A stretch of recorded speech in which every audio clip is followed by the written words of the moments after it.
অনুভূতির চেয়ে জরুরি হচ্ছে যে উনি যে বিষয়টি সামনে রেখে আসছেন, যে তারুণ্য স্টার্টআপ এবং সম্ভাবনার বাংলাদেশ শীর্ষক আজকের যে কর্মসূচি, সেখানে উনি প্রধান অতিথি থাকবেন। দেখুন, বাংলাদেশে প্রায় 4,71,00,000 তরুণ রয়েছে এবং এই যে বিশাল তরুণ জনগোষ্ঠী, সেটিকে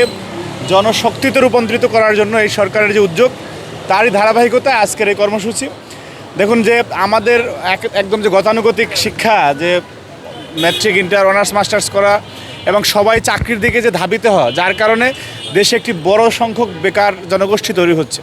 স্টার্টআপ এমন একটি আইডিয়া যে আপনি নতুন ব্যবসা, নতুন উদ্যোগ এবং নতুন উদ্ভাবনী শক্তির মাধ্যমে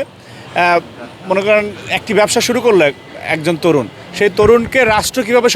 সহযোগিতা করতে পারে, সেই তারুণ্যকে রাষ্ট্র কীভাবে ফান্ড দিতে পারে, সেটার একটা সিড ফান্ডিং প্রোগ্রাম আছে। মানে সিড যেমন অর্থ হলো বীজ, এবং সেই একটা বীজ থেকে একটি চারা থেকে গাছে সম্প্রসারিত হওয়ার যে প্রক্রিয়া, সেরকম একটি স্টার্টআপ পদ্ধতি বা উদ্ভাবনী পদ্ধতি যদি কোনো তরুণ করেন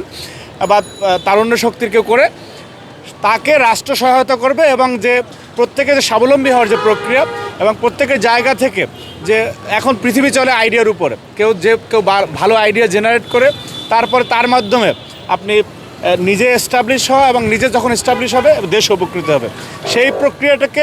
আপনার গতিশীল করার জন্য রাষ্ট্র কীভাবে বাংলাদেশের তরুণদের পাশে দাঁড়াতে পারে, তারই ধারাবাহিকতা আজকের এই কর্মসূচি। এবং আমরা অত্যন্ত আনন্দিত যে বাংলাদেশের